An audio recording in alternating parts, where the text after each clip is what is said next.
Hi all, welcome back to my YouTube channel. ಇದು ನನ್ನ birthday video log ಆಗಿರುತ್ತೆ. ನಾನು 25th ಆಗಸ್ಟ್ ನನ್ನ ಬರ್ಡೇ ಇದೆ. ಒಂದು 24th ಆಗಸ್ಟ್ ಒಂದು 11:30 ಆಗಿದೆ. ಸೊ ಹೊರಗಡೆ ಹೋಗೋಣ ಅಂತ ನನ್ನ ಹಸ್ಬೆಂಡ್ ಕರ್ಕೊಂಡು ಹೋಗ್ತಿದ್ದಾರೆ. ಸೊ ಎಲ್ಲಿಗೆ ಅಂತ ಅವ್ರಿಗೆ ಎಲ್ಲಿಗೆ ಹೋಗ್ತಿದ್ದೀವಿ? ಊಟ ಮಾಡಕ್ ಹೋಗ್ತಾ ಇದೀವಿ. ಎಲ್ಲಿಗೆ ಹೋಗಕ್ಕಾಗತ್ತೆ? ಮನೇಲಿ ತಿಂದು ಬಂದಿಲ್ಲ, ಹೊಟ್ಟೆ ಹೆಚ್ಚೈತೆ ನನಗೆ, ಅದಕ್ಕೆ ಹೋಗ್ತಾ ಇದೀವಿ. ಎಲ್ಲಿಗೆ ಹೋಗೋಣ ಹೇಳು? ಎಷ್ಟೊತ್ತಾಗತ್ತೆ? 10 ನಿಮಿಷ ಅಷ್ಟೇ. ಇಲ್ಲಿ ನಂಗೊಂದು ಐಡಿಯಾ ಇತ್ತು, ಅವ್ರು ನನ್ನ ಬರ್ಡೇ ಮೇ ಬಿ ಹಿಂಗೆ ಸೆಲೆಬ್ರೇಟ್ ಮಾಡ್ಬೋದು ಅಂತ. ಸೊ ನಾನು ಏನು ಗೆಸ್ಟ್ ಮಾಡಿದ್ದೆ ಅದೇ ಆಯಿತು. ಸೊ ನಾನು ಅದನ್ನೇ ಅವ್ರಿಗೆ ಹೇಳ್ತಾ ಇದ್ದೆ ಅಲ್ಲಿ. And I am very lucky ಅಂತ ಹೇಳೋಕ್ಕೆ ಇಷ್ಟಪಡ್ತೀನಿ. ಯಾಕೆ ಅಂತ ಹೇಳಿದ್ರೆ ನನ್ನನ್ನು ಇಷ್ಟು ಇಷ್ಟಪಡುವಂಥ ಹಸ್ಬೆಂಡ್ ನನಗೆ ಸಿಕ್ಕಿರೋದು, ಅದು ಎಲ್ಲ ವಿಷಯದಲ್ಲಿ ಸಪೋರ್ಟಿವ್ ಆಗಿರೋದು. So I am very lucky.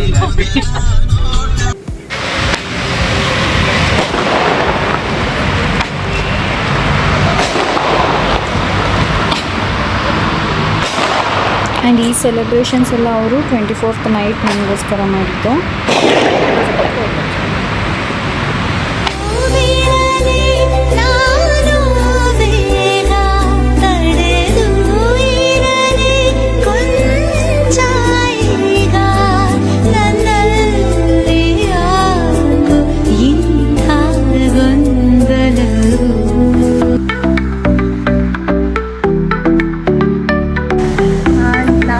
ದೇವಸ್ಥಾನಕ್ಕೆ ಹೋಗ್ತಿದ್ದೀವಿ.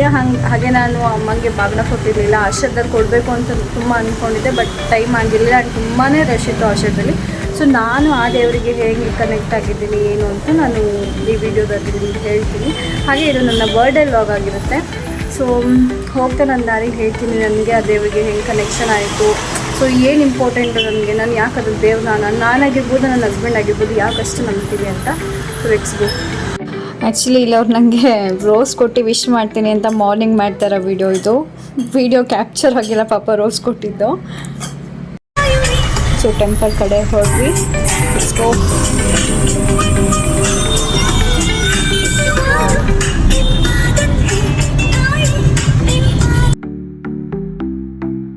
ಆಲ್ರೆಡಿ ಟೈಮ್ ಆಗಿಬಿಟ್ಟಿತ್ತು. ಸೊ ತಿಂಡಿ ತಿನ್ಕೊಂಡೇ ಹೊರಡೋಣ ಅಂತ ಟೋಲ್ ಹತ್ರ ತಿಂಡಿನ ಮುಗಿಸ್ಕೊಂಡ್ವಿ. ನಾನು ಆಗಲೇ ಹೇಳಿರ್ತಾರೆ, ನಾವು ಇವಾಗ ದೇವಸ್ಥಾನಕ್ಕೆ ಹೋಗ್ತಿದ್ದೀವಿ. ನಾವು ಕನಕಪುರದಲ್ಲಿರುವಂಥ ಕಬ್ಬಾಳಮ್ಮ ತಾಯಿ ದೇವಸ್ಥಾನಕ್ಕೆ ಹೋಗ್ತಿದ್ದೀವಿ. ನಾನು ನನ್ನ ಹಸ್ಬೆಂಡ್ ತುಂಬಾ ದೇವ್ರನ್ನ ನಡ್ಕೋತೀವಿ. ಹಾಗೆ ತುಂಬ ನಂಬಿಕೆ ಇದೆ ನಮ್ಗೆ ಆ ದೇವ್ರ ಮೇಲೆ. ಯಾಕೆಂತಂದರೆ ನಾವೇನೇ ಕಷ್ಟ ಬರಲಿ, ಏನೇ ಸುಖ ಇರಲಿ, ಫಸ್ಟು ಹೋಗೋ ದೇವಸ್ಥಾನ ಕಬ್ಬಾಳಮ್ಮ ತಾಯಿನೇ. ಅಷ್ಟು ನಂಬ್ತೀವಿ ಆ ತಾಯಿನ. ನಾನಂತೂ ತುಂಬ ನಂಬ್ತಾ ಇದ್ದೀನಿ. ನನಗೆ ಮುಂಚೆ ಅಷ್ಟು ನಂಬಿಕೆ ಇರಲಿಲ್ಲ, ಬಟ್ ನಾನು ಒಂದು ಎಕ್ಸ್ಪೆರಿಮೆಂಟ್ ಎಲ್ಲ ಮಾಡಿದ್ಮೇಲೆ, ಅಂದರೆ ನಾನು ಏನೇನೋ ಕೇಳ್ಕೊಂಡಾಗ ಅದೆಲ್ಲ ಈಡೇರಿದಾಗ, ಅದನ್ನು ನಾನು ವಿಟ್ನೆಸ್ ಮಾಡಿದಾಗಿಂದ ನಾನು ತುಂಬಾ ನಂಬ್ತಾ ಇದ್ದೀನಿ. ನಾನು ಆಲ್ಮೋಸ್ಟ್ ಒಂದು 2 ಇಯರ್ಸಿಂದ ತಾಯಿನ ನಂಬ್ತಾನೆ ಬಂದಿದ್ದೀನಿ. ನನಗಿವಾಗ ಏನಾದ್ರು ಒಂದು ಕೇಳ್ಕೊಂಡಿರ್ತೀನಿ ಅಂತ ಹೇಳಿದ್ರೆ, ಆ ವಿಷಯದ ಬಗ್ಗೆ ನನ್ನ ತಲೆಯಲ್ಲಿ ಇಟ್ಕೊಂಡು ನಾನು ಇವತ್ತು ದೇವಸ್ಥಾನಕ್ಕೆ ಹೋಗ್ತಿದ್ದೀನಿ ಅಂತ ಹೇಳಿದ್ರೆ, ಮುಂದಿನ ಸರಿ ನಾನು ಆ ದೇವಸ್ಥಾನಕ್ಕೆ ಬರೋ ಅಷ್ಟೊತ್ತಿಗೆ ನನಗೆ ಆ ಕೆಲಸ ಆಗಿರ್ತಿತ್ತು. ಸುಮಾರು ಎಕ್ಸಾಂಪಲ್ಸ್ ಇದೆ. ನಾನು ಅಷ್ಟು ಈಸಿಯಾಗಿ ನಂಬಲ್ಲ, ಬಟ್ ನನಗೆ ತುಂಬಾ ನಂಬಿಕೆ ಬಂದಿದೆ ತಾಯಿ ಮೇಲೆ. ನನಗಿಂತ ಜಾಸ್ತಿ ನನ್ನ ಹಸ್ಬೆಂಡ್ ನಂಬ್ತಾರೆ. ಸೊ ಅವ್ರಿಗೂ ಯಾವ ಥರ ಕನೆಕ್ಷನ್ ಅವ್ರಿಗಿದೆ ಅಂತ ನಾನು ನಿಮಗೆ ಕೇಳಿಸ್ತೀನಿ. ನಿಂಗೆ ಹೆಂಗೆ ಕನೆಕ್ಷನ್ ಬಿಲ್ಡ್ ಆಯ್ತಪ್ಪಿ? ನಾನು ಫಸ್ಟ್ ಟೈಮ್ ಆ ದೇವಸ್ಥಾನಕ್ಕೆ ಹೋದಾಗ ಕೇಳಿದ್ದು ನಿನ್ನ ಬಗ್ಗೆನೇ ಅಪ್ಪಿ. ನನಗೆ ಅವಳು ಮತ್ತೆ ನನ್ನ ಜೀವನದಲ್ಲಿ ಬಂದ್ಬಿಟ್ಟು ಅವಳು ನನ್ನ ಜೊತೆ ಇರಲಿ ಅಂತ ಕೇಳ್ಕೊಂಡಿದ್ದೆ. ನನಗೆ ಅದು ಈಡೇರಿತ್ತು. ಅದು ಆದಾಗಿಂದ ನೆಕ್ಸ್ಟ್ ಟೈಮು ಏನೇ ಒಂದು ಕೇಳಿದಾಗೂ ಆ ತಾಯಿ ನನಗೆ ಇವತ್ತಿನವರೆಗೂ ಕೈ ಬಿಟ್ಟಿಲ್ಲ. ಅವು ಇವತ್ತಿನವರೆಗೂ ನಾನು ಯಾವ್ದಾದ್ರು ಹೆಂಡತಿಯವ್ರನ್ನ ನಂಬ್ತೀನಿ ಅಂದರೆ ಕಬ್ಬಾಳಮ್ಮನ ಒಬ್ಬಳನ್ನೇ ನಾವು ನಂಬೋದು. ನನ್ನ ಆರಾಧ್ಯ ದೈವ ಕಬ್ಬಾಳಮ್ಮ. ದೇವಸ್ಥಾನ ರೀಚ್ ಆದಮೇಲೆ ಆ್ಯಕ್ಚುಲಿ ಮೇಯ್ನ್ ಗೇಟ್ ಓಪನ್ ಇರಲ್ಲ ಯಾವಾಗಲೂ. ಪಕ್ಕದಲ್ಲಿ ಒಂದು ಗೇಟ್ ಇರುತ್ತೆ, ಅಲ್ಲಿಂದಾನೇ ಹೋಗಬೇಕಾಗತ್ತೆ. ಇಲ್ಲಿ ಹೂವು, ಹಣ್ಣು, ಕಾಯಿ ಮತ್ತು ದೇವ್ರಿಗೆ ಏನೇ ನೀವು ಪೂಜೆಗೆ ಏನೇನು ಐಟಮ್ಸ್ ಬೇಕು ಅದೆಲ್ಲ ಇಲ್ಲೇ ಇರುತ್ತೆ. ದೇವಸ್ಥಾನ ಪಕ್ಕದಲ್ಲೇ ಇರುತ್ತೆ. ಪಕ್ಕದ ರೋಡಿಂದ ನಾವು ಹೋಗಬೇಕಾಗತ್ತೆ. ಹಣ್ಣು ಕಾಯೆಲ್ಲ ಅವರು ಇಲ್ಲೇ ತೊಗೋತಾರೆ. ಒಳಗಡೆ ತಾಯಿಗೆ ತುಂಬ ರಶ್ ಇರುತ್ತೆ ಅಂತ ಹೇಳ್ಬಿಟ್ಟು.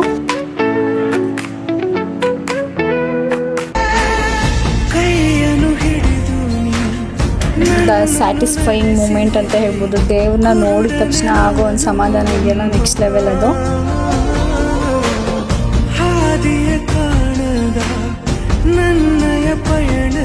ಹಾಗೆ ನಾನು ಹೇಳಿದ ಥರ ನಾನು ತಾಯಿಗೆ ಬಾಗಿನ ಕೊಡ್ತೀನಿ ಅಂತ ಹೇಳ್ಕೊಂಡಿದ್ದೆ.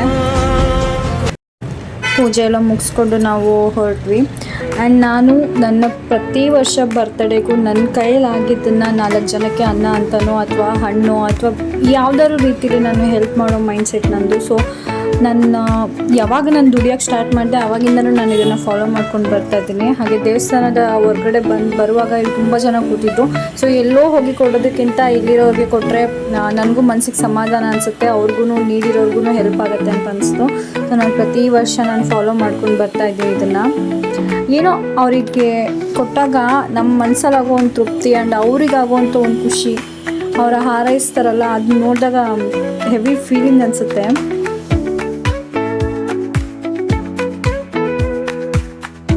ಹಾಗೆ ಮುಂದೆ ಹೋಗ್ತಾ ನನಗೊಬ್ಬರು ಅಜ್ಜಿ ಇದ್ದರು. ಅವ್ರಿಗೆ ಕೊಡುವಾಗ ಅವ್ರ ಕೈಯೆಲ್ಲ ಎಷ್ಟು ನಡುಗ್ತಿತ್ತು ಅಂತ ಹೇಳಿದ್ರೆ ನಂಗೆ ಅದನ್ನು ನೋಡಿ ಕಣ್ಣಲ್ಲಿ ನೀರು ಬಂದಂಗಾಯಿತು. ಅವ್ರ ಆಶೀರ್ವಾದ ಮಾಡಿದಾಗ ನನಗೆ ತುಂಬಾ ಖುಷಿ ಅನಿಸ್ತು ಮನಸ್ಸಿಗೆ. ಸೊ ನನ್ನ ಬರ್ಡೇನ ನಾನು ಈ ರೀತಿ ಸೆಲೆಬ್ರೇಟ್ ಮಾಡ್ಕೊಳ್ಳೋದು ನಂಗೆ ಯಾವಾಗಲೂ ಸ್ಪೆಷಲ್ ಅನಿಸುತ್ತೆ ಆ್ಯಂಡ್ ನನಗಂತೂ ಖುಷಿ ಆಗುತ್ತೆ. ನಾನು ಯಾರಾದ್ರು 4 ಜನಕ್ಕೆ ಹೆಲ್ಪ್ ಮಾಡಿದ್ರೆ ಇವಾಗ ಮುಂದೆ ಯಾವಾಗಾದ್ರೂ ನನಗೆ ನೀಡಿರುವಾಗ ದೇವ್ರು ಯಾವ್ದಾದ್ರು ರೀತಿಯಲ್ಲಿ ಹೆಲ್ಪ್ ಮಾಡ್ತಾರೆ ಅಂತ ನಂಬಿದ್ದೀನಿ ನಾನು.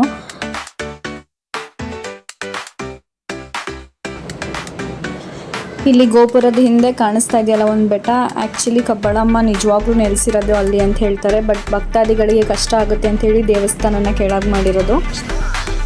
ಹಾಗೆ ನಾವು ಸ್ವಲ್ಪ ರೀಲ್ಸ್ಗೆ ವೀಡಿಯೋಸ್ ಮಾಡ್ಕೊಳ್ಳೋಣ ಅಂತ ಹೋದ್ವಿ.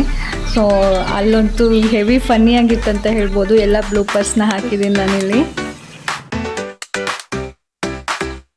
ಅಲ್ಲಿಂದ ನಾವು ನೆಕ್ಸ್ಟ್ ಹೊರಟಿದ್ದೆ ಅಮೂಲ್ಯ ಅವರ ಬ್ರೇವರೀಸ್ and ಕಿಚನ್ಗೆ 0 degree on the ಹಿಲ್ಗೆ.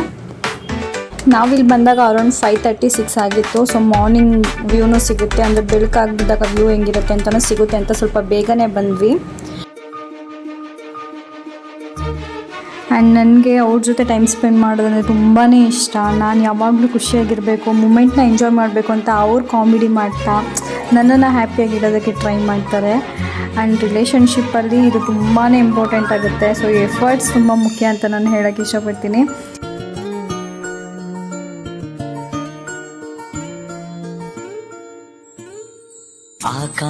And ನನಗೆ ಅವರು ಗೋಲ್ಡ್ ರಿಂಗ್ನ ಗಿಫ್ಟ್ ಮಾಡಿದ್ರು. ಸೊ ನನಗೆ ತುಂಬಾ ಖುಷಿ ಆಯಿತು. ಹಾಗೆ ಇದಕ್ಕೋಸ್ಕರ ಅವ್ರು ಎಷ್ಟು ಕಷ್ಟಪಟ್ಟಿದ್ದಾರೆ ಅನ್ನೋದು ನನಗೆ ಮಾತ್ರ ಗೊತ್ತು. ಆ್ಯಂಡ್ ಅವ್ರು ಯಾವಾಗಲೂ ಹೇಳ್ತಾರೆ, ಜನ ಏನಾದರೂ ಅಂದ್ಕೊಂಡ್ವಿ, ನನಗೆ ನೀನು ಇಂಪಾರ್ಟೆಂಟು, ನಾವು ಖುಷಿಯಾಗಿರಬೇಕು, ನಾವು ದುಡಿಬೇಕು, ನಾವು ಖುಷಿಯಾಗಿರಬೇಕು, ನಮಗೆ ನಮ್ಮ ಲೈಫ್ ಇಂಪಾರ್ಟೆಂಟು. ಸೊ ನಾನು ಅದನ್ನು ಫಾಲೋ ಮಾಡೋಕ್ಕೆ ಯಾವಾಗಲೂ ಇಷ್ಟಪಡ್ತೀನಿ. ಬಿಕಾಸ್ ಹೌದು, ಅವ್ರು ಹೇಳೋದು ಕರೆಕ್ಟು, ನಮಗೆ ನಾವೇನೇ ಕೊನೆಗೆ.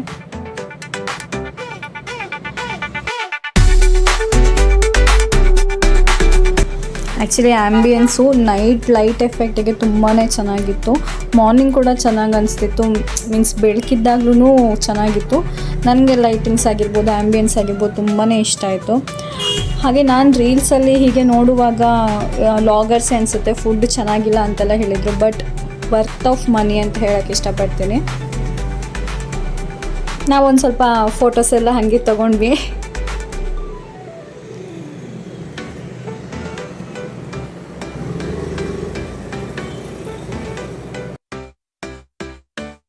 ಆ್ಯಕ್ಚುಲಿ ನನಗೆ ಈ ಪ್ಲೇಸ್ ತುಂಬಾ ಇಷ್ಟ ಆಯಿತು.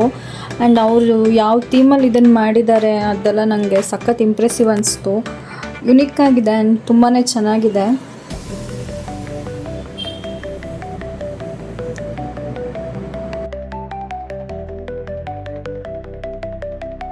ಸೊ ಇದಾಗಿತ್ತು ನನ್ನ birthday vlog. Thank you for watching. ಇದೇ ಥರ ವೀಡಿಯೋಗಳಿಗೆ ಸಬ್ಸ್ಕ್ರೈಬ್ ಮಾಡ್ಕೊಳ್ಳಿ, ಸಪೋರ್ಟ್ ಮಾಡಿ, ಹಾಗೆ ಲೈಕ್ ಮಾಡಿ. Thank you.